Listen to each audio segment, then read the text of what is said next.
Welcome to Show Me What I've Been Missing. I'm your host, Yeah. Elizabeth, with my co host, Chris. and we have kicked off the series, the show with Sex in the City, and we are on episode 5. Yes, we are. We are on episode 5. What was the title of this one again? It Title was was The Power of Female Sex. female sex. Not Yes. the female sex, just Not female the female sex, sex. just female in general. Yes. Yeah. Oh my God, dude. This episode was so good.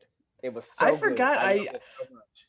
I didn't know what we texted earlier, and I was like, "Oh, you ready to record?" And you're like, "Yeah, this episode was great," and I didn't know which one it was because I watched it after we texted because so it'd Uh be fresher. But I was like, "Oh, it's yeah. this one."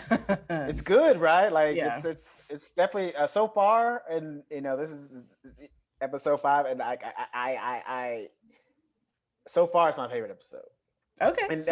And the reason why it's not necessarily what happened in the episode, but just the way that it was done. Because I think some of the reason, and this is maybe my one of my hangups or negatives, but a show like this, I think part of the reason why I never got into it because it was a all female show, and 99% of the times when you see all female show, it's usually like man bashing. You know what I mean? Like basically every episode, not every episode, but a lot of the episodes are like how men ain't shit and we're trash. Well. And I'm not saying that they're wrong, but every episode, like there's got to be some good quality. Y'all keep fucking with it. So like, Eventually, yes. There's some, right? Yeah. But like this episode, it actually, for lack of better words, it kind of showed women being kind of shitty. In a sense, Well, there's definitely I mean? some shaming of sex work. Oh well, that part I didn't necessarily agree with because, like, a girl's body, do what you want with it. Like the fact that prostitution isn't legal is ridiculous because if it was regulated and the government sanctioned, it'd be a lot safer and less people, and what I'm saying, and people wouldn't be getting hurt. Yeah, trying to do this, and it wouldn't be like some underground shit that like drugs and shit like that. Right. But hey, I'm not in charge of these things, but that's just my opinion on it. So, but no, it's kind of cool because like I said, usually shows are like very female driven. Especially now, even it's kind of a lot of men bashing, like men ain't shit and we're the shit. But like in this episode, you kind of saw the contrast to that. It's like kind of women being shitty, but like also there was growth.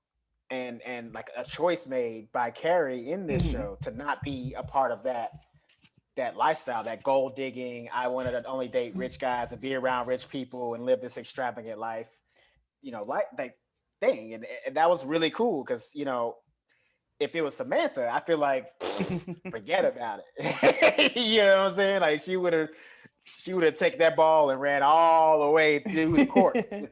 You know what I'm saying? Yeah, I think so. Knowing where her character kind of goes in the future, I don't believe that now, but knowing that you've only seen these 5 episodes, yes, right. I could see where you would see that about Samantha. Yeah, right now, but because like especially in this episode, because like she was very, what's the word I'm looking for, defeated this episode because she couldn't get into the place.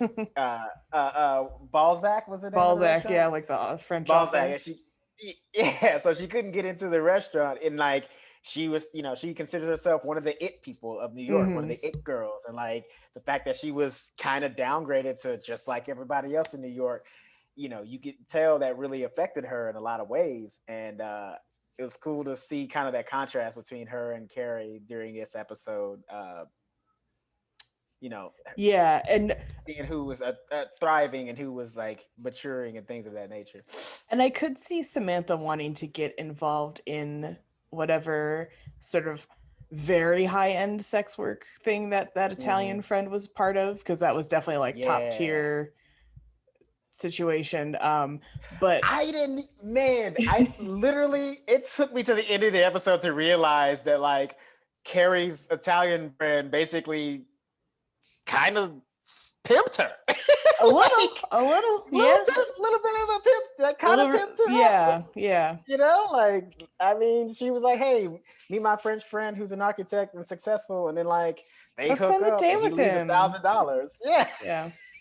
My man left $1,000. Hey, first of all, insulting, yes, but $1,000 smooths it over pretty good. I mean, if it was like 200, I'd be pissed, but like 1,000, all right. Yeah, like it's insulting and yet not. Yes, but I think $1,000 is pretty good for a night. You know, I don't think Samantha would have stuck with it because she's very independent, and I think any, no one put any rules or restrictions on Carrie within that ring. But I would bet there's if you don't necessarily do what whoever the leader of that group is wants you to do, then Samantha wouldn't have any part of it. It's Samantha only does things on Samantha's terms. That's a really good point. That's true. I think she would be pulled in by the gloriousness of it, of these crazy trips. Like, they were talking about going to Venice and doing the film festival. Like, I think she'd be down for that. But the second that like she had to go along with the entire plan and it's not what she wants to do, she would definitely be out. She would be ready to roll. And I like that. That's true. And I wrote down Samantha is so insulted by this hostess at the restaurant. So insulted. Because go ahead. A couple things come into play though, because it is with female power and stuff like that that hostess is younger, so there's more power in her court as the younger woman, valued by society more. And Samantha cannot use her feminine wiles on another woman, or at least not this particular woman. She could work. She did say that. She was like, she knew that. She's like, she goes, is there a host here? Yeah. She was saying when they left the restaurant the first time, she was like, did she know that if she were a man that they would be giving us a table and sitting over complimentary drinks? I was like, probably. She's probably not wrong. Yeah. She's probably not wrong. But she definitely could have used her femininity to like get them in if it was a dude. But being a young girl who's also kind of like hoity-toity New York, what's the word I'm looking for? Socialite. She was like, nah, go fuck yourself. Yeah. Nobody.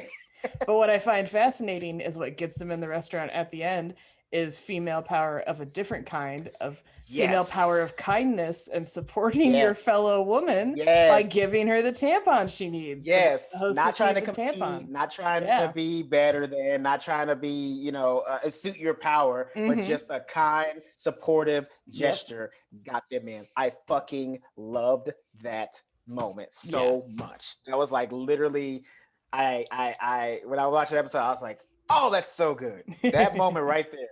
That's what got them in, and it's such a big contrast to how Samantha was trying to do it before, and even because Carrie was, she didn't really give a fuck. Like, she just wanted to eat, and I can vibe with that. It's so hard. 45. Listen.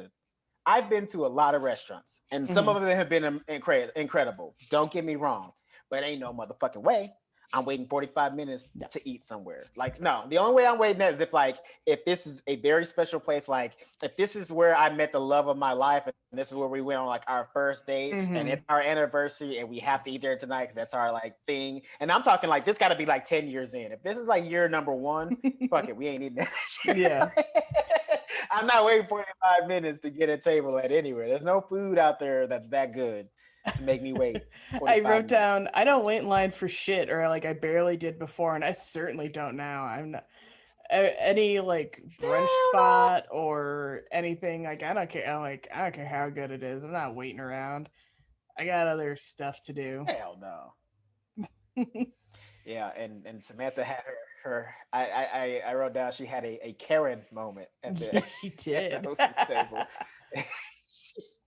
Do you know who I am? Do you know who we are? Yeah.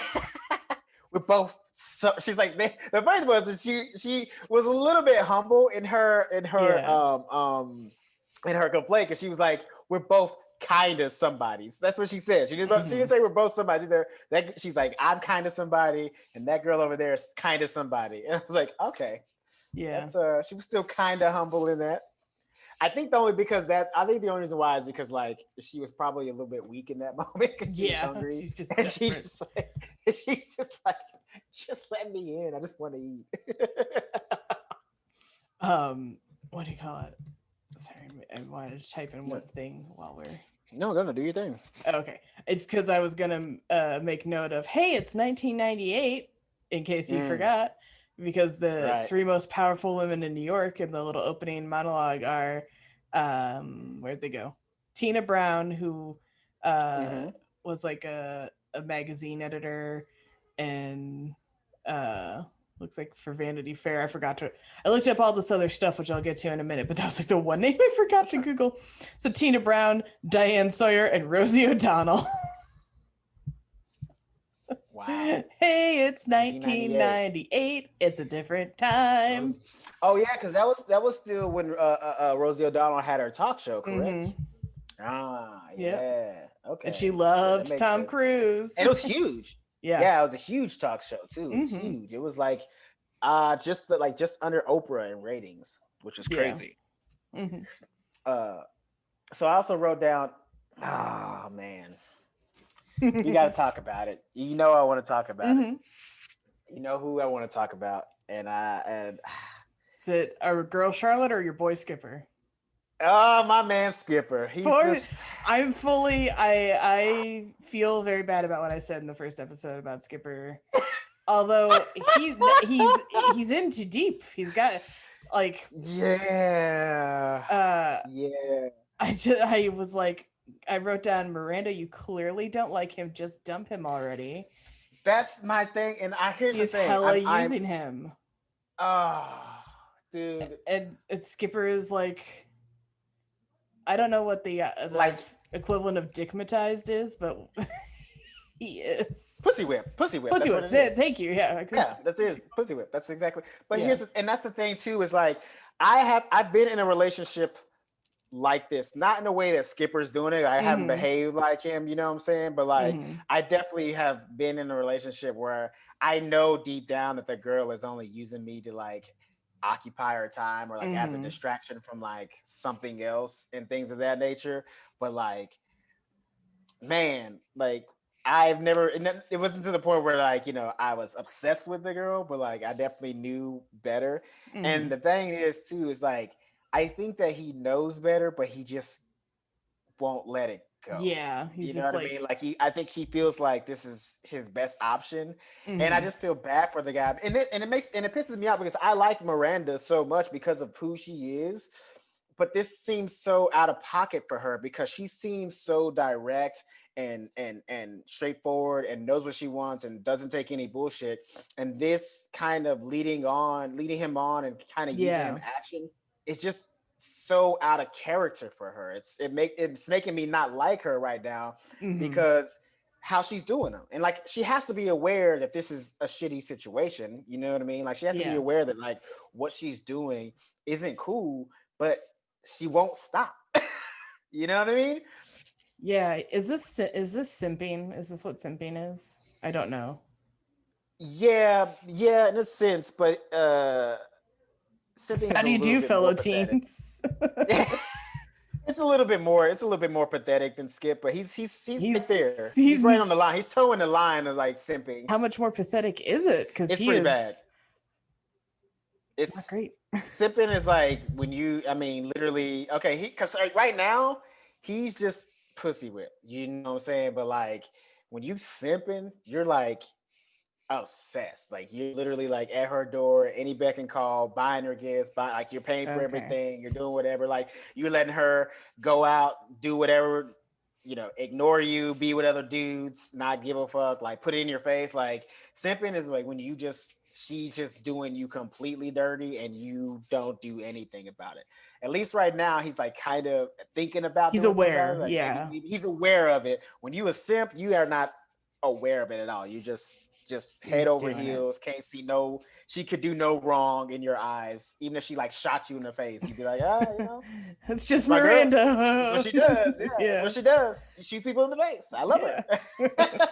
Oh yeah. Poor Skipper. Although that was gross when he's like, I don't shower so I can smell like her. And Carrie was holding his hand and she had to go wash her hands.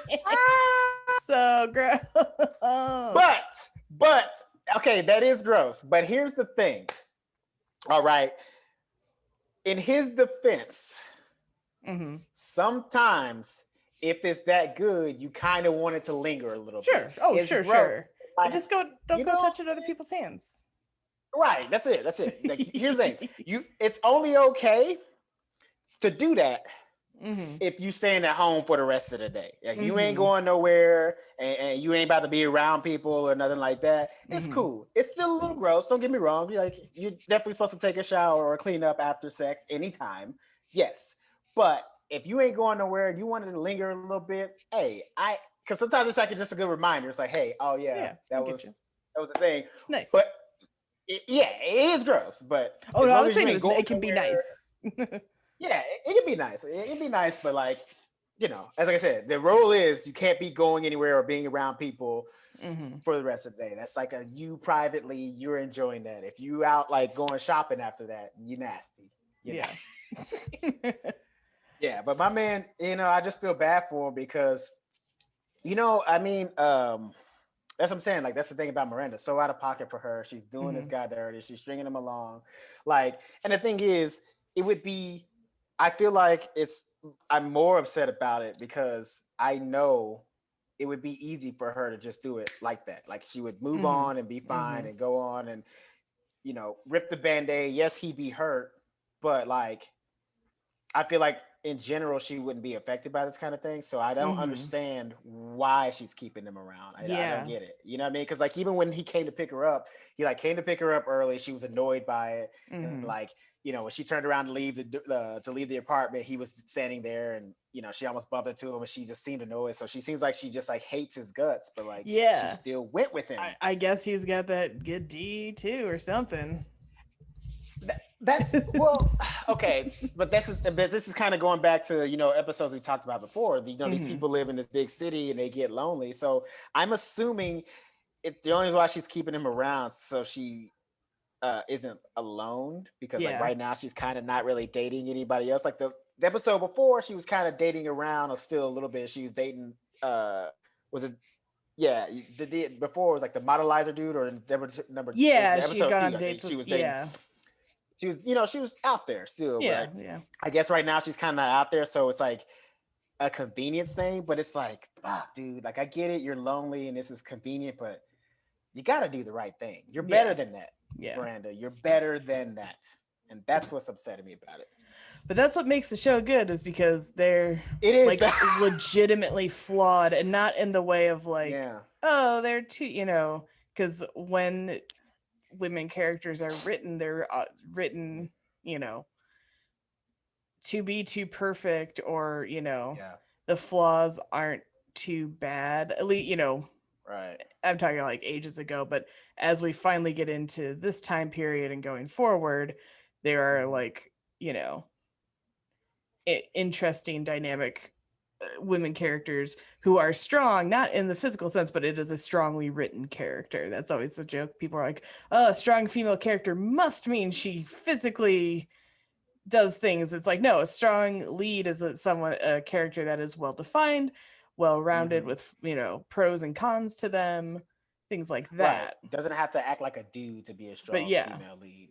That's what I'm liking about the show. It's like, I mean, because like that's also this episode kind of is bridging the gap, because a lot of shows, depending on what the dynamic is and who the characters, it's like it's usually one-sided. Meaning, like if it's a show or if like guys, it's like, well, okay, well, mostly females are toxic.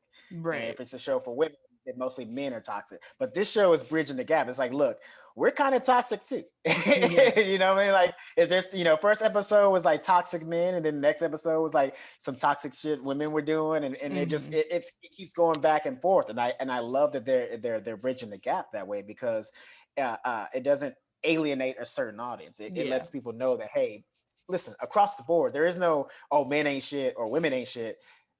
People ain't shit. Yeah. that's what I'm getting from this show. Is like, people aren't great. all Yeah. the time. And when you're in this city or you're in, you're trying to date and move through life, you're gonna make some mistakes. You're gonna lead people on, and then somebody's Mhm. gonna lead you on, and it's like kind of this give and take.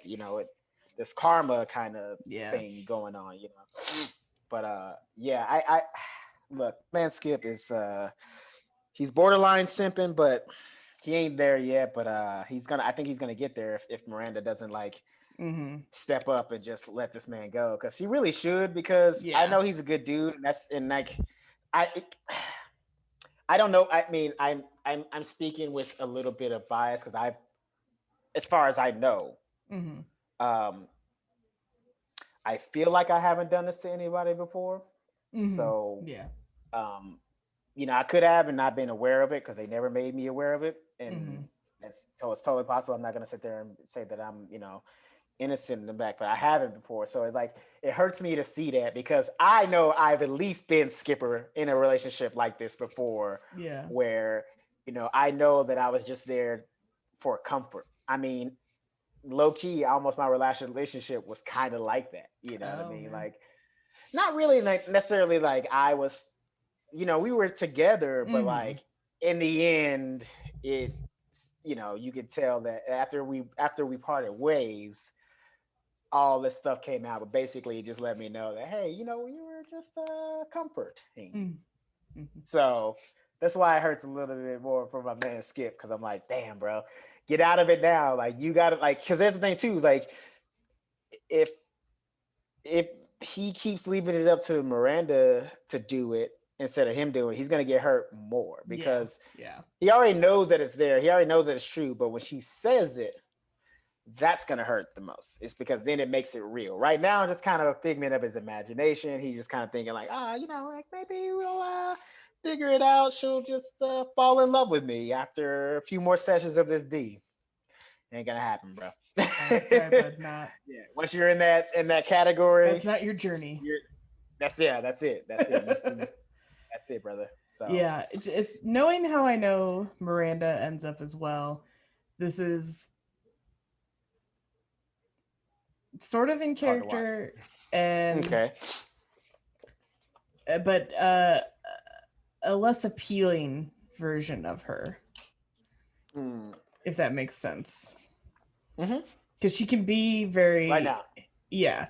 Because like you said, it Yeah. is she is very direct in just about everything else she does, and will be that way in the future. But this is very, like you're saying, weirdly not her. Yeah, because even when her and Skipper first went out on a date, she was super direct and was like, "Look, Yeah. I'm not into you." He, okay, that was nice, but like that's it. And Hmm. then next episode, they're fooling around. Yeah. Like he's Now running he's into her picking her up at at the Carrie's. It's deli. like, Yeah, he's picking her up at Kelly. Yeah, yeah. it's like it's weird. Hmm. It's weird. It's so weird. Yeah. Um. So moving on. Hmm. Okay. So let's talk about Gio. Was his name? The French Gilles. architect. Gilles. Gilles. Oh, I Yeah, thought with he an was gonna L in say there. Gio. I'm pretty sure it's Gilles. Ugh, I hate it. I I hate it. I hate it. wrote she I like says Gio. I like Gio's. he Go ahead. they're red flags. He's divorced. He's French. I was like, how is being French a red flag? That seems weird. She not only said he was divorced, which I guess could be a red flag, but is it? In this era, when you're like looking and you're concerned, then like yeah, you're maybe like, oh no, divorce. But now it's like no, not so much maybe. Right? Because like I feel like I don't know. If he was married, that would definitely be Yeah. a red flag. But divorce doesn't seem like a red flag. You know what I mean? Like, okay, he had a relationship that didn't work out, but that Yeah. doesn't mean like he's a bad dude. You know what I mean? Hmm. Like, you only, you don't know what happened between him and his ex-wife. Yeah. But and then she said he's divorced, he has a kid, Hmm. but that wasn't a red flag apparently, which was interesting. And Well, then yeah, I mean I think that's it's okay that that's not a red flag. yeah. But No, I think so too. I think so. yeah, Yeah. I mean, but like, I have my opinions on children, but like that's not a red flag. right, If right. he's honest about it. Now, if he found Yeah. out, If 2 he years didn't into suddenly go, he's like, oh, I have a daughter. my daughter. Yeah, my daughter. Ready for some bad French Paris. accenting this whole Yeah. episode. Oh, dude, I just posted a video of me doing a bad French accent. And I don't even care. I'm very proud of it. I'll have to watch that. I owned it. But yeah, that's so I don't think that's like I said, I have my opinion of kids and shit like that, but that's not a red flag. I mean, like I said, it'd only be a red flag if like he never brought it up and they got into a 2-year relationship that he was like, oh yeah, by the way, got a daughter. No big deal. Also she said, I didn't get the words exactly, but like basically that a red flag of his is that he was too handsome. Yeah. Which I buy as a okay not a red flag, but I want you to clarify for that because as a female, I want to know how is it a red flag to be too good looking?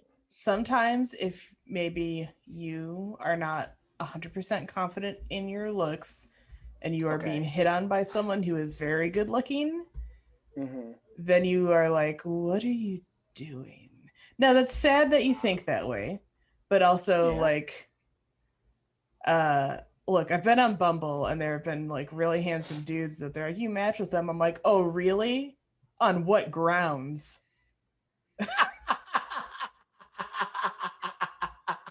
Well, I mean, okay, but in defense, okay, how many like think about this, think about it like this, like how many people are out there, men and women alike, that like weren't so cute growing up. Then once they hit their 20s or maybe even their 30s, they started blossoming into this good-looking creature. So maybe they just don't know that they're that handsome, and like they still have the attitude that you maybe have, like having a good personality and not looking at looks as.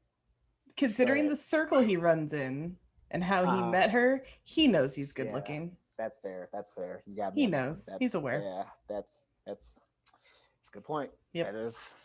That's true, because he definitely is like around these elites and superficial and stuff like that too. He also too, to me, being handsome is not a red flag, but to me, a big red flag is his compliment to her. He said, "You're too beautiful to be a writer." Oh, I wrote that down because I was furious. Go for it. Tell me about it. Tell me your thoughts. I just, as if all writerly people are like trolls that only hide away at their, laptops or typewriters. Like maybe personality wise, yeah, I might open the door like Gollum when I get my delivery food, but I'm a okay looking person, I think. Yeah, you're gorgeous. What are you talking Thank you. But just because I live in this apartment and never leave and probably seem like a vampire and or a witch to my neighbors, I'm very pale if you're only listening to the audio. But yeah, pale, just like you're too beautiful to be a writer. Just stupid. Get out of here. Yeah, that's what I'm saying. Like if anything was a red flag, that would be a red flag, because what are you trying to say? Like, are you saying that because she's good looking that she shouldn't be a writer? And that's what I mean. It's like, and that's why, and that's where you can kind of like, to me, that's a red flag, because that kind of tells you the kind of person that he is. Like, he's kind of superficial. He cares about looks. He cares about appearances and things of that nature. So, that kind of lets you know what kind of life you're going to live if you're dating him. So to me, that was more of a red flag than him being too handsome. And if anything, that comment being a red flag would probably coalesce with him being handsome more succinctly, because if you're that kind of person that's like, you're worried about appearances or you say things like that, and clearly that's all you care about. So basically, Carrie could have been a fucking dud as a human being and he would have still been into it. Yeah, if anybody says you're too beautiful or good looking to do and X, Y, or Z anything, that's not a good sign. Like, your face is too beautiful. Why aren't you in front of the camera? It's like, you're too beautiful to be a teacher, a lawyer, a doctor, or literally anything. That's a very guy, and that's a very guy compliment, because in our head it sounds like a compliment, right? To us, it's like, oh yeah, good thing. Like why? Because we said you're too beautiful. That's the part that we're concentrating on. We didn't. The rest of it, like, we don't hear how problematic that. Yes. I mean, I noticed it right away. I was like, oh man, I would never say that to a girl. That's so disrespectful. But Yeah, I think a lot of guys that they say like, "Oh, I said she's too beautiful," so Yeah. basically I complimented her on her looks, so it's a compliment. It doesn't matter if I insult her as a human being. Yeah. Like, that's like if somebody saying to you, "It's like, oh, you're too smart to be an actress." Like, oh, Yeah, that dick, exactly. Yeah. dick. Yeah, somebody was like, "You're too smart to work in TV" to me once, and I was like, "Okay." Mm. Now I Jokes want on to you. I've watched go ahead. 800 million hours of TV. Nice, right? Now I wrote down. Okay, I don't know how to broach this Hmm. for the. I think I don't even remember what I wanted to write that. Was it about their weird romantic montage and her feather boa, which was stupid? actually, actually, I okay. Maybe I just interpreted in a different way, Hmm. but I actually loved the romantic day montage that they had It's because fine. I liked it. Yeah. no, not because of what it was, but because of how they did it. I feel like they were making fun Yeah, of these. there's a You know tongue what I in mean? cheek element to it for sure. Yeah, it didn't feel like they were truly trying to make it like this romantic day. I think it was kind of like what the way that it was done, it kind of seemed like it was making fun of somebody's imagine like their like blowing it up in their brain of like Hmm. what a romantic day was like like Yeah. if she was picturing like she was like reliving it in her head. I feel like this is the way that she saw the romantic day going. It probably wasn't that romantic, but like it was it was like messing with somebody's imagination of like their replay of Hmm. like the most romantic day that they've ever had, and I love that so much Yeah. because it was so corny. Like they were walking under the jasmine tree, and it just happened. Yeah. The The petals just happened to be petals are like falling. snowing on them. They pose on the statue thing together. La, la, la, la. Yeah, Yeah, yeah. yeah. Oh man, it was amazing. It was everything. I loved it. Yeah. No, I wanted to. Okay, I wrote down rules question mark, but like, Oh, like she's like, oh, I have a rule against getting thank you. together with Yes, someone I've only known for a day, and then oh, it's yes. tomorrow in Paris. I don't think she has that rule. Maybe she does. No, this is why I wrote that down because okay, and these are always questions. I know that you can't speak for every woman Hmm. in the world because there's Yes. too many and there's so many that are different. But Hmm. I do wonder, uh, and you don't have to answer specifically, but like, are there rules that people have, like that women have as far as dating, like what they will do, what they won't do, or a certain length time? 'Cause I've heard that before. Like I've actually dated a girl that was like, I don't sleep with a guy until we've gone on 3 dates. That rule, I've heard that rule, the Yeah, age old I think rule. there. I think, but every like you were saying, literally everybody's personal rule is different. Like Okay. I like watching the show Dating No Filter on E, um, Mm-hmm. hosted by my good friend Nina Parker. Shout out Nina. Love Nina. Uh, and yeah, like when you watch that, everybody has different rules. Even guys are like, "Oh, I only want this," or girls are like, "I don't necessarily do this or that." Yeah, I think just everybody has their own personal like Mm-hmm. boundary or what they're comfortable with. So, Right. you know, Well, it seems to be but I that don't think as there's far like a as like, universal like, oh, you should no, only. no, no, I of course not. There used to be in the sense there's like actually Charlotte references it in the first episode, the book The Rules about how to get a guy, and there were things like you aren't supposed to sleep with them on the first date, you aren't supposed to do this or that, you should do that, like totally arbitrary stupid shit that like everybody once they kind of got over the like hype of it, we're like, wait, this is all garbage. So yeah, so Yeah. I think she, maybe had it was like a boundary she thought she had, but in the moment was like, I guess I don't really have this boundary, let's hook up in this hotel, who cares.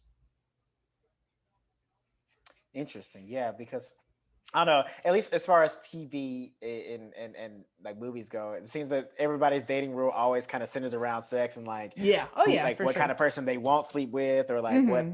what time frame they'll sleep with somebody, things of Yeah. that nature. And I'm just wondering because like as far as that goes for men, I mean, I guess there are some men out there who like won't date a girl who if like they sleep with him on the first date, but I think Yeah. that's a ridiculous rule. Like, dude, grow up. Yeah. Like, I've had plenty of relationships that came off of like one night stands that, like, of course, ultimately didn't work out, but like, Mm-hmm. it was still a good relationship. Like, I'm Yeah. still friends with some of these people today. Oh yeah. Yeah. So, yeah, Yes. that's just a stupid social construct. Like, what does that mean? Exactly. Like, maybe the girl Exactly. was just feeling you. Maybe y'all just had like, I don't know. Guys see it as like, oh, she's a hoe, or she's just like Yeah. giving it to Yeah. everybody. It's like, or maybe, just possibly, maybe you should like have your self esteem be a little higher. Maybe you just had a connection with this person. She Yeah. felt good enough to like. She felt comfortable enough to sleep with you because y'all had a good connection, not because she's a hoe. How about Exactly. that? Yeah. Also, it's nothing wrong with being a hoe. If you want to be a hoe, be a Yeah. hoe. Whatever. Have Yeah. fun. That's what you're Everybody supposed to being do. everybody being safe and healthy and upfront. Yeah, Have a good time. absolutely. Who gives a shit, Have right? a good fucking time. Not that bad. In That's what this adulthood. economy, have a good time. Listen, in this time, in this time, get it in. I don't even mad at you. Don't even care. Uh oh, okay. Now, now we're talking because my girl Samantha said she said a few She said a few um interesting things this episode. Yes. she Yes. said a few things that were very misogynistic. She sure did. And I was like, man, if this was 2019 and that was like a guy character that said that, Mm-hmm. canceled. But like Yeah. he was saying it, like she was saying, money is an exchange. Money for sex is an exchange of power. Yeah. I Tell me how you felt about that statement. Not great. Let's see. Yeah, I have the quote in front of me. You know, what are you getting so uptight about? I mean, money is power, sex is power, therefore getting money for sex is simply an exchange of power. And then what she said at the other dinner party thing. Um Oh yeah, men give, women receive. Yo, It's she said that at the scientific. hotel, which I was like, yeah. Yeah. And Miranda jumped down her throat, and I was like, get her, Miranda, get her. Because, yeah, unfortunately, Samantha has, I think, a lot of internalized misogyny because, I think a lot of women do. I think and a a lot of lot of women women do. I think, do. and yeah, yeah, and I don't think it's just because of men either. I think it's also like a social construct, things that we Yeah. seen on TV, things that like, Mm-hmm. I mean, hell, because I think, and sometimes it's almost passed down, uh, for lack of, uh, from other women. You know what I Yeah, mean? Like that's moms definitely a passing it down to problem. their daughters, saying like, Mm-hmm. you have to be this certain type of person to get a man or Yeah. keep a man happy, or blah blah blah. You know. Because there is a certain amount of competition fostered or Mm-hmm. expectations put out by men that women try and often fail to meet because the expectations are changed without your knowledge or, or understanding, and or you're held back for whatever BS reason men are putting out, like Samantha's give and receive thing, and Miranda says, yeah, that's how men justify saying, oh, women aren't allowed to do X, Y, or Z, which is totally true. There's all sorts of millions of reasons over the history of time why men have pushed women to be secondary. However, within women's circles, competition is bred, and some women do like keeping other women down because they are closer to the male power, and the more they can stay there, the more they will absolutely trod on women. And that's why the tampon thing was so incredible, because Samantha was like, I want to crush this hostess, and I want to use a man to do it potentially, if she got like a male host or the manager who may or may not have been a man, we don't know. um but doing the like solidarity sisterhood tampon exchange is what gets them into the restaurant. Yeah, there's all this. I've said it on our other podcasting we do. Women love policing women a lot because they Yeah. get certain women get power, and it is kind of an internalized misogyny thing, because you think if you are doing the policing you think a man will do, then you will be accepted by the men, when in many cases that is not the case.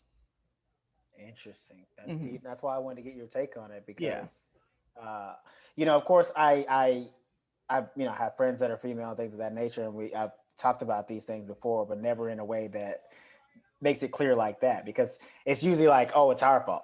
You know what I mean? No. Which I'm not saying that we don't contribute to that Yeah. competition and mindset. Like we definitely do. You know what I mean? That's why And when sometimes inadvertently, but even yeah. still. And that's why, and I'm glad that you brought up the tampon thing, because it was funny because there was that, like, actually everything you just said was kind of in this episode, because there was competition. Like, when Samantha first approached the hostess, she was like, "Hey, I'm basically better than you, so let me in." And the girl was like, "No, actually, I have the power. Go sit your ass down at the bar." And then even during the episode, like, Carrie almost used a man's power and, like, money and stuff like that, basically, or status, I should say, to get into the restaurant the first time. She used the status of, like, her rich friends, and then ultimately got in on her own by just being nice, and like that's what won them over. So instead of trying to be in competition with other women, or like try to be the new it person, she just literally, like, showed support by, like, being a woman and a good woman to another woman, and was like, "Hey, this is how we get in." And from now on, and it's even better because the if she would have used the rich friends to get in, that would have been a temporary fix, because it's not like they were there every day. So she only would have been able to get in if she was with them. But now they can get in on their own because she did some, she did it independently. I love that so much. I love it. I can't say it enough. What's the other thing, Samantha? I have it up. Women have the right to use every means at their disposal to achieve power, which I agree to a certain degree. And Miranda says, short of sleeping their way to the top. And Samantha says, not if that's what it takes to compete. And Charlotte says, but that's exploitation. Samantha says it's of a man, of men, which is perfectly legal. But I do think it's a double standard, because society just does not accept that as a thing. Like, if it is, in the sense of, if someone finds out that a woman slept with, like, a higher authority figure that is a man to get ahead, she is shamed, she is in the wrong, not the man who seemingly offered whatever advancement it was in exchange for sex, that is wrong. That is exploitation. Yeah. And Samantha thinking that it's okay is, whew, not great. That's her internal. That's her internal misogyny. Like, is that if that's she'll do anything to get ahead, which that's admirable. Everybody should want to hustle and do all that kind of stuff, but you should not have to do that exchange. Well, that's the funny thing too. Is like, even with time progressing, like, in a sense, even now, like, now maybe that's kind of looked at as like a boss bitch move, if she intentionally slept with a guy to get to the top and, like, use that as a stepping stone. But even still, societally, it's still looked down upon. It's like, all right, cool, she did the boss, she got to the position and did the boss move, but, like, she didn't do it all on her own. Like, she still was, like, kind of a victim in the sense of, and it's because it's discounting whatever skills and abilities you had to get as far as you did, and the last barrier was not your competence or ability, it was that someone just wanted to fuck you. Right.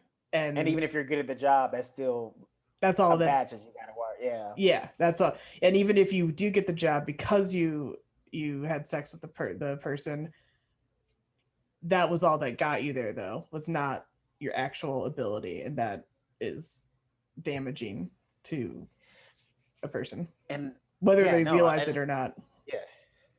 And that's so weird too, because I think there's got to be, for every woman that's maybe slept with somebody to get to a higher position, there has to be at least 2 or 3 men that have done that. But for some reason, nobody talks about that in society, or it's not even looked down upon. It's like, hey, dude, you fucked the boss. Like, it's the whole, high fives for that. Without opening this can of worms, it's the whole, teacher student thing, where a male teacher interacting inappropriately with an underage female student, well, he's a monster, which he is. It's wrong.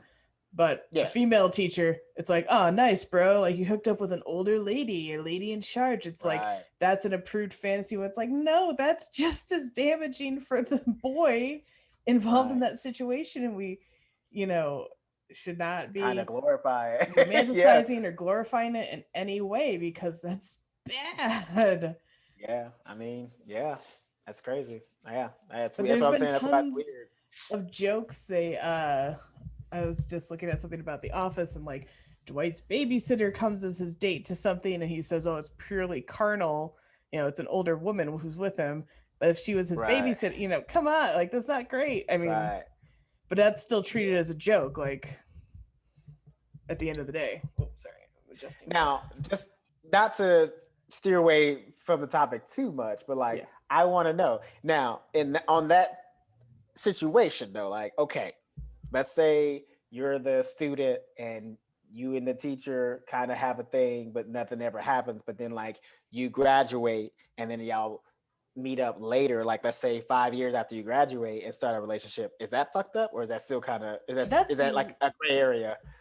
it's seemingly less so, but I think it's a gray area because when did the teacher stop thinking of the child as a child? Was it when they were still in high school Ah, or okay. when they saw them at a bar, 5 years after high school, college? Good point. That's the distinction is Good. when did, did you stop as an adult saying, I'm an adult, that is a child, Mm. but are they, like when, and if you were too, flirting with them in Hmm. school, which I think is kind of what you meant by your question, that's not good. Right. Okay. No, that is what I meant. So you answered it very well. I appreciate that if exchange. if years Now, late, if there's no interaction in the high school right. setting, and then yeah, the student graduates and like they bump into each other at a bar or restaurant, grocery, whatever, years Yeah, later, whatever, yeah, if that's different. Yeah, that's just it's a meet cute. it's a meet cute at that point, and they're like, oh my god, it is Mr. or Mrs. So and so or Ms. So and so from Right. whatever. Hi, I haven't seen you in forever, and they're like, oh yeah, how's it going, you know Okay. Yeah, but that's the thing too. Like, I think that only works if the teacher's female and the student's male. Because I feel like even if like it's 5 years after the student graduated, it's a female student and a male teacher, society ain't gonna be cool with that. It just ain't. It ain't gonna work. It just ain't. It's not. It's not a good look. It's never a yeah. good look because immediately, like, if they hook up, it's like, oh, that's my former teacher. It's like everybody's gonna assume that that dude was looking at her like that Mm-hmm, mm-hmm. before she got out of high school, so it wouldn't fucking matter. Yeah, we can All get right, so into now I got to get to my girl Charlotte, Charlotte. getting her own storyline again in this Yeah. episode. Finally giving her something to do. Again, though, before we get into it, still separate from everybody Still on her else. Like own, doing her she's own kind of thing. like so far in this show, she's basically on her own adventure. Like she's in the group. Yeah.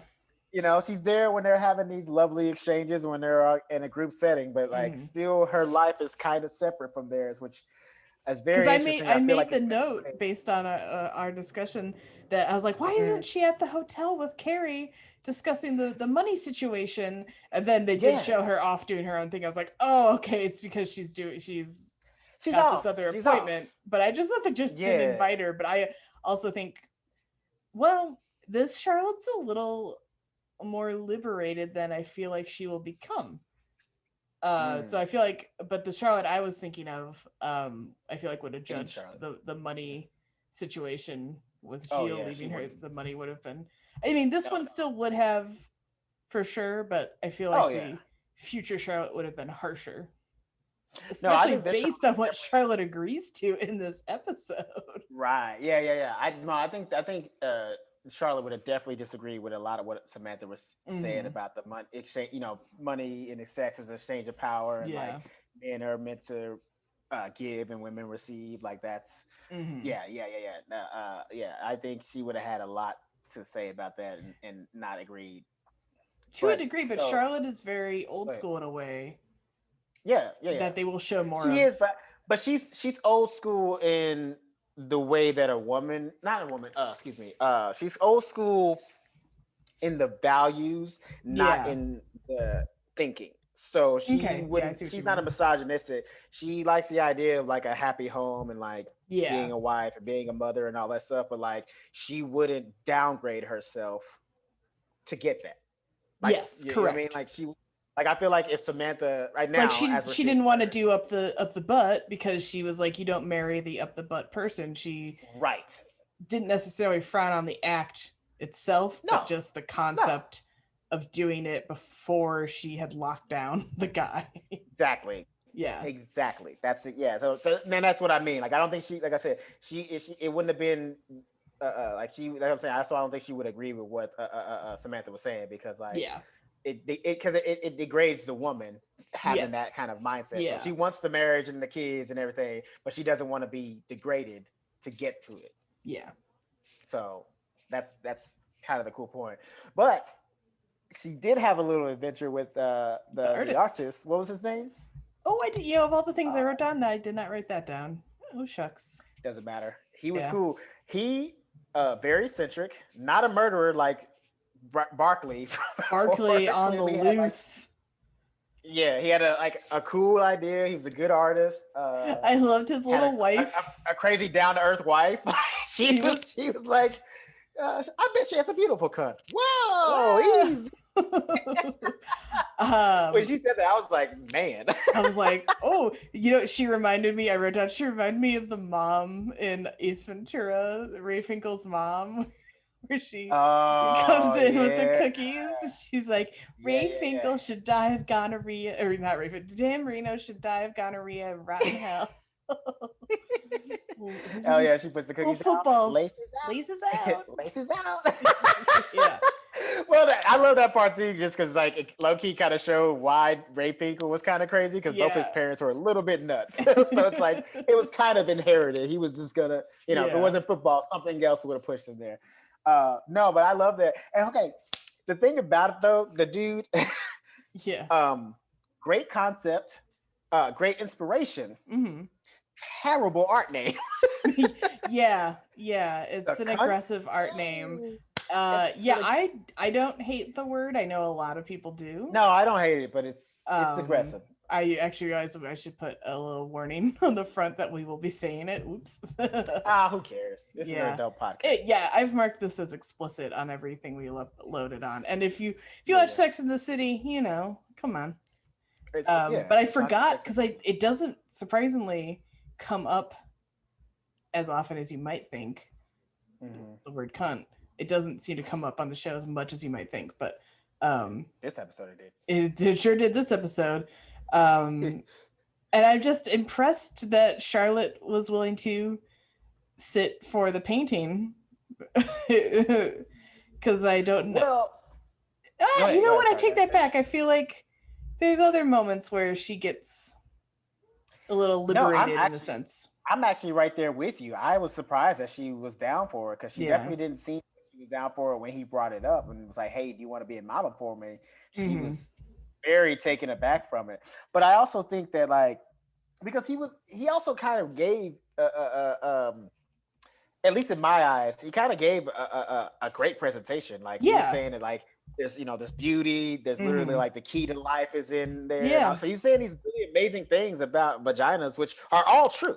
They're very much true.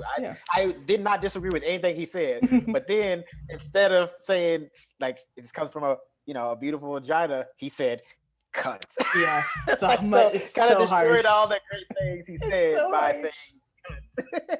And I think that's really what made her hesitant, because it was the idea that like her cunt would be on display. If he had said vagina, she probably would have been like way on board way faster. But the hard C there gets there every time. She's like, okay. Right, because vagina would have been more, I think vagina would have been more poetic. And I think she would have been more softer approach. It's softer. It's more and that goes along with the nice things that he was saying about it. You know what I mean? He's basically saying, hey, this is basically the center of the universe right here, where all the good things come out of. And then he just sliced it in half with big old word. I was like, dude, come on. And that's very like New York artisty situation with Sure. him for sure. But shout out to I liked too in the discussion when Charlotte was kind of setting that up, and she was like, "Well, you know, I don't know what this." She was talking about the gallery and Mm-hmm. getting this guy on board in the first place, but she was kind of like thinking he was going to do something weird. And I liked too that he wasn't aggressive and creepy to her. Like, yeah, like the wife comes in and he's like, "I'd love to paint you," and but he's like asking permission, as we've learned is very Yeah. important. Yeah. You Especially on should. this Yeah. especially on this Barkley, show. take notes. Barkley. um Take notes. You yeah. sociopath. um but again, like just asking if she'd be into it, and but without Mm-hmm. any like, I will agree to, show at your gallery if you let me paint your cunt. There's no, that's not the exchange that's offered. It's, here's the art, I'm very proud of it, I would love to include you in this art.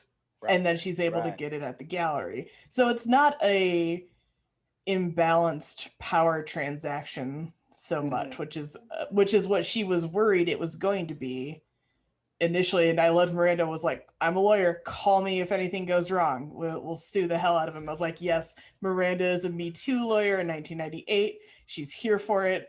She was ahead of the Yeah. time, and Yeah. loved it. But yeah, Well, I, that I'm was sorry, nice I that keep the interrupting. exchange was like more positive than I think we thought it was going to be.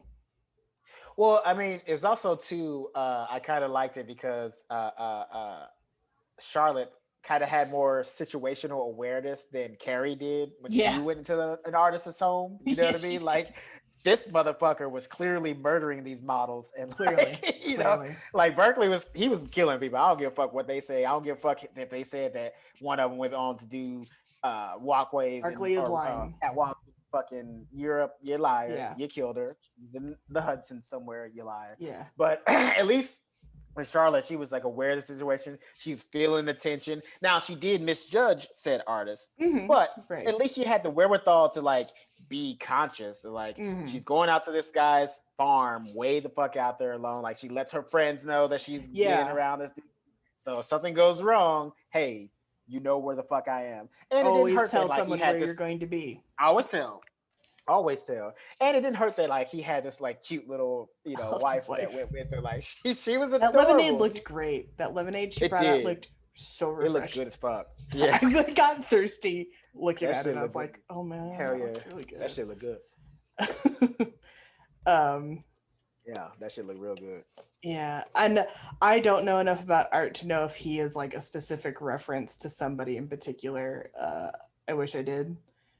I I feel feel like he like might he is. I be. feel like there's somebody out there that paints a lot of vaginas and like that's Yeah. like their core There subject. are the infamous Yeah. Georgia O'Keeffe paintings, but those are like flowers that kind of look like Maybe vaginas. that's what he's a reference as. Yeah, Maybe. but hers are very feminine and like softer. His art was very like, from what we saw, was kind of harsher lines, I want to say.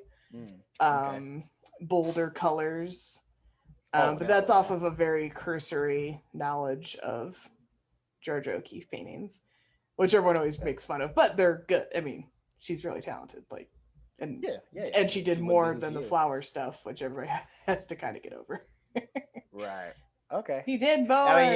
yeah, that may have been what they were trying to reference. I'm like you. I'm not into the art world like Yeah. that, so I don't know for sure. But like, this guy's. I mean, from what he showed, like his paintings weren't terrible. They were Yeah. pretty good. I mean, like, and it definitely it seemed like it was done. They were painted respectfully. Yes. With the model's permission, which is important. Hmm. Which Um, is always important. That's the yeah. biggest importance. Yeah. He didn't just like take secret pictures of them and God, like I paint hope them. not. Oh my Nah, God. nah, nah. Listen, he showed it. He was like, listen, if he's asking Charlotte, then he definitely asked all of his other Yeah, women for sure. exactly. Yeah. He seemed like a really good Um, dude. Back to Carrie, I want to bring up two things about her. One, we really get in the depths of the shopping shoe addiction A little bit, yeah. situation because they cut up the credit card right in front of her. Oh, which I is thought she stone was in cold. trouble, but Yeah.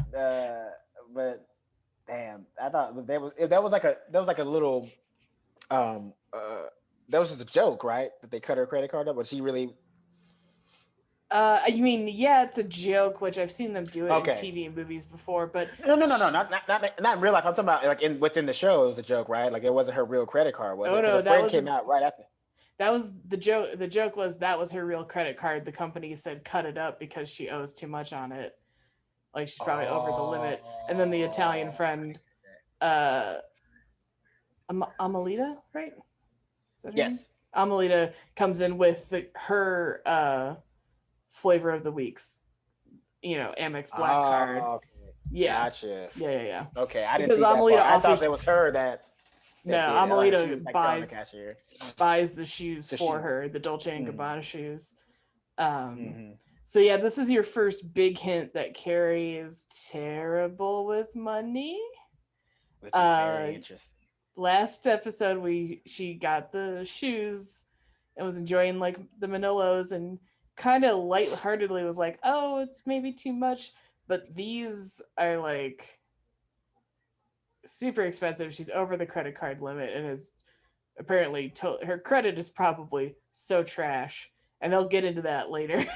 Well, and those I love. That's why I kind of like this show because, and please don't take this as offensive, but there's sometimes it's so funny to think that like because like Carrie doesn't seem like this kind of person, but a person like some women out there like expect this guy to come in with this really great job and like have money management skills and all this other shit, but they're like thousands of dollars in debts because they went out and bought shoes and all kinds of shit on credit cards and stuff like that. Now mostly it's when they're younger, but still like to have that kind of mindset of like I need a guy who's financially stable when you don't know, like when you're clearly not, you're thousands of dollars in debt. It's like how can you have that kind of standard when you're not even there? Like that's not. It's just, like I want someone who's financially sound. That's because I am also pretty financially sound and worked hard to get where that is. And I made credit card mistakes, but it wasn't always frivolous stuff. Right. Which the shoe thing definitely is. I also, you brought up How I Met Your Mother, and I have seen some episodes. There was the one where Lily revealed that she was like, super deep in credit card debt. Yeah, because she's like 20 G's or something like that. Oh my god, yeah, that's so much. And that's a lot. That's a lot. So yeah, I agree. You can't, demand to have your lifestyle paid for by someone else, basically. Some people do. Some that's people what are out there. But the other thing about Carrie too is I try to do a little research because I could have sworn, and it may come up later, I feel like there were allusions to the fact that Carrie was part of like the It club scene in maybe the late 80s, early 90s, which would account for her not only being a writer, but she's very into fashion and kind of a fashion adjacent world in a way. But I could not find anything to back up that was her actual background. I think it's just sort of implied, or people thought it was the case, but neither confirmed. And because it is also based on the author, and I was reading an interview with Candace Bushnell, and I think it was sort of a similar thing where, to me, the whole like party it person lifestyle is baffling because I'm like, well, how do you afford anything? And other people just seem to cover you, or you kind of figure out ways around it, or I don't know. Because she says she could go with Amelita. She's got the $1,000. She can go on the trip theoretically with the guy to Venice.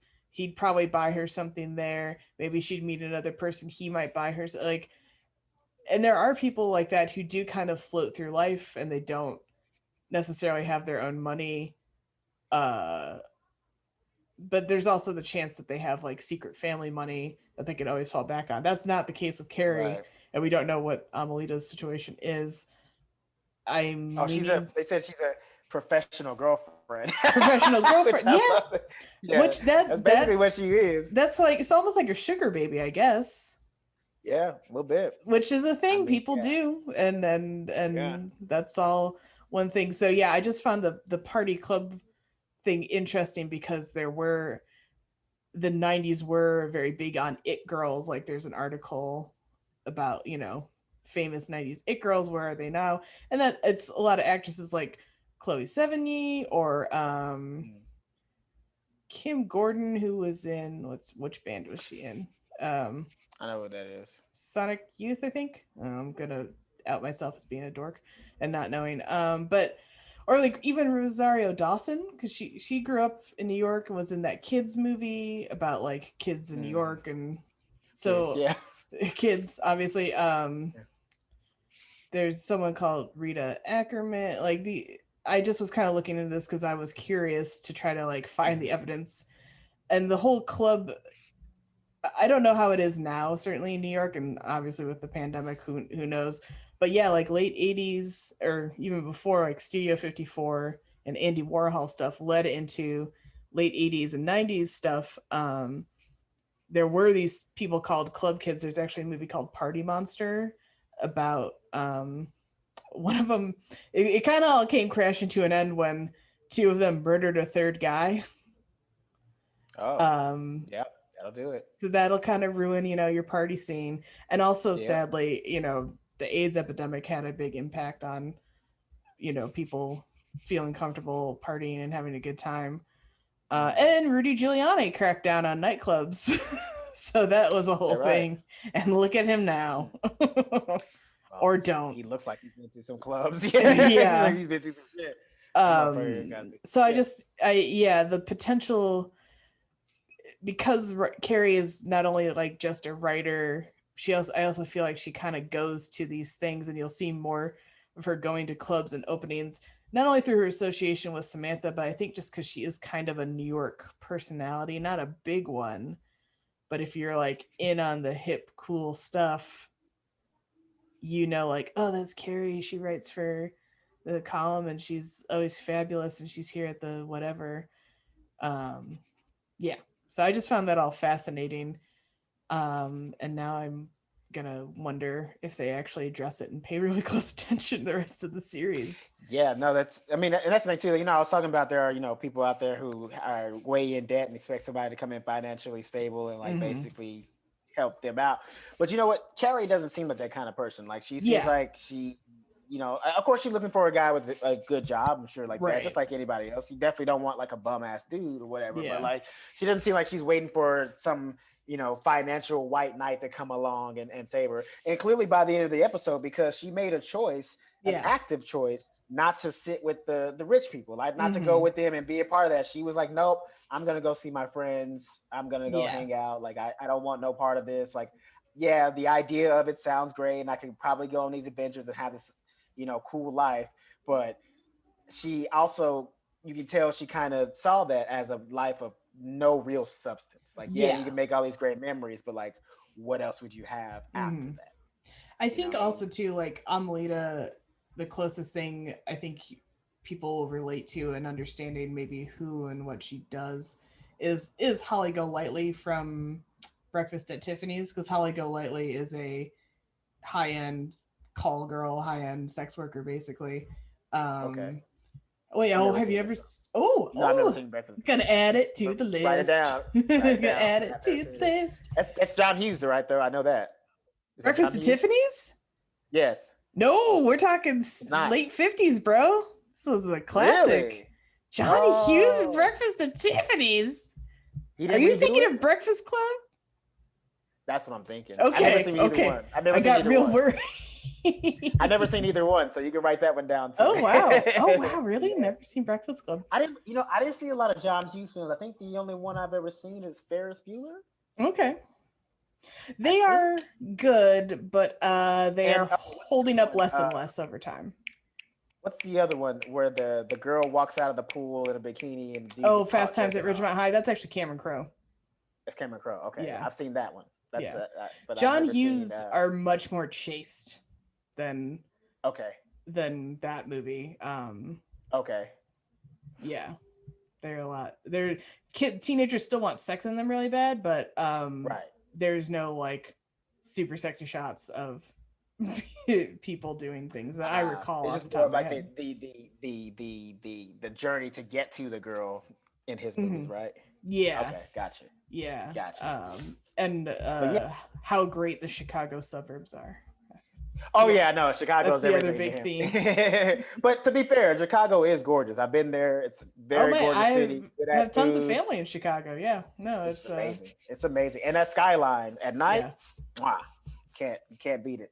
Uh, But uh, yeah, I had to but give it up yes, to well then Carrie. my Holly Golightly analogy Oh is yes, go ahead. Sorry. worthless. Sorry. Well, Only to me, but we're gonna watch it and I'm gonna get it, yeah. and you'll bring it back But up again. And in I'll be Breakfast at Tiffany's, she is a very high end call girl who okay. makes money going to the powder room, you know, to put it. Uh-huh.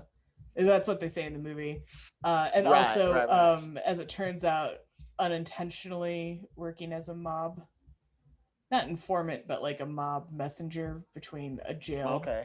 mafia guy and other people. So, um, yeah, that's a whole road we don't have time to go down right now. Fair enough. Well, that's what I was kind of getting that vibe from Amelita. Like, not that she was a prostitute per se, but like kind of also per se. You know Well, what I mean? Because it's very what we would call high it end wasn't it sex wasn't like work. Yeah. it wasn't like she wasn't exactly a prostitute. Like it wasn't like she was like, hey, sex for money. But Right. essentially the lifestyle that she lives is essentially sex for money. I Yeah. I mean, mean, well, yeah, it's just not an it's understood straight up, hey, you pay me this mm, much, I give you this. It's more like a you yeah. spend all this on me and then you may get to have sex with me. Yeah, the implication is that sex is part of the transaction, but she's okay with that, and so are the guys. So Yeah, yeah. I mean, she was cool. I mean, yeah, like I said, it didn't seem like in the circles that she was running in that anybody was getting hurt by this exchange. yeah, It seemed to work yeah. out for all of them. So in that light, Samantha's earlier rant about sex being power and money power and that exchange being just exchange of power that seemed to work in that circle. But Hmm. clearly, Carrie is not about that kind of life. She doesn't Right. want to live that kind of thing, which is very interesting. And I'm so glad because I thought when before Gio was introduced and I saw the back of his head, I thought Mr. Big was coming back and I was gonna be Oh. pissed. Because from the back angle, I was like, Yeah. they had the same haircut. They look Yeah. basically Yeah. the same, except obviously not in the face per se, but the Right, way but that they just sort present of themselves, like generically dress, good the looking. Yeah. haircut. Yeah. Yeah, I was like, don't tell me fucking Mr. fucking Big is back. I don't like this dick. And he didn't come back in this episode. I know he's coming back again Sure. somewhere Sure. later, but But it's refreshing to have I was one happy without not to him. see him. Yeah. Yeah, it was. I was like, man, this guy again, this fucking douche. But it wasn't. But Jill turned out to be a pretty chill dude. I mean, Yeah. Gilles seemed all right. I mean, yeah, I wouldn't have mind seeing him in a couple episodes, have like a Mm-hmm. little arc, dating Carrie or something like that. But I also understand the purpose of his Yeah. position in the episode, and I respect. Like I said, I just respected this entire episode because it was so interesting to see like Mm-hmm. the different uh like seeing a character basically kind of grow up a little bit all in Mm-hmm. one episode, Yeah. and then also see like the exchange of ideas and from different people and different perspectives of like women and how they grew up and how they view marriage or Mm-hmm. sex or uh uh uh everything. I mean, it was this is just like a really great episode. I just Yeah. had fun watching it. Like it was hard to write notes because I was like, fuck, like I'm I know missing things. I was into it too. And I did make the note too that I remember this is one that they play, I feel like kind of heavily on basic cable when they play it, or they Oh used to, no. but Like 2 minutes. I see 2 minutes of an all episode. of Charlotte's stuff is really cut down, and Gone. that's about the only time that'll Yeah. happen to Charlotte. Yeah. I can see Because that. I can see that. obviously I think they blur the paintings at the end when they're in the gallery looking at them. I know they bleep cunt, obviously. Oh yeah. For sure. But yeah, I feel like this is a episode that's light for Charlotte on on the basic cable, but that'll happen more and more to Samantha. Yeah, that for sure I could see, and I'm definitely glad I didn't experience watching this show Yeah, for the first time through basic cable. it is so much better feel like when I it's would not be, not on basic. like if we were having this conversation, like if you watched it on HBO and I was watching on basic cable, this would be a completely different podcast. So It would be confusing. so hard because I'd be like, "What are you talking about? I didn't see that." Like, Yeah, you were like, "Well, it's there. You're missing." like it happened. Yeah, our episodes would probably be cut in half if I only watched the basic Yeah. cable version. Yeah. Oh boy. Yeah. So where can people find you? Well, people can find me if you want to find me individually. I'm at Mack Diddy Combs on Twitter and Instagram. That's MackDiddyCombs at Mack Diddy Combs on Twitter and on Instagram. Boom, You can boom. find me on Twitter and Instagram at Elizabeth Movies on both, all lowercase. And where can they find us, the show? And if you want to find us, all right, you can find us on Twitter and on Instagram at show and on Facebook as Show Me What Podcast. That is Show Me What, capital S, capital M, capital W podcast. And if you're typing it in on Twitter, it's gonna be capital S, actually no show. So it's gonna be S What Podcast, and then it'll come up.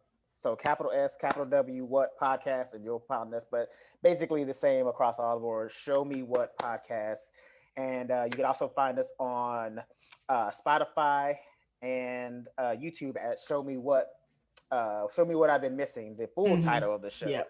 on both of those aspects and on all podcast streaming platforms. So I know there's a lot of information, but I guarantee you it's more simple. Just don't think about it. And it's worth it. Yes, because guess what? If you just go to Show Me What Podcast on Instagram, you'll see all our links. Yeah. So it won't matter. You won't be confused, baby. All the links will be there. All so there. you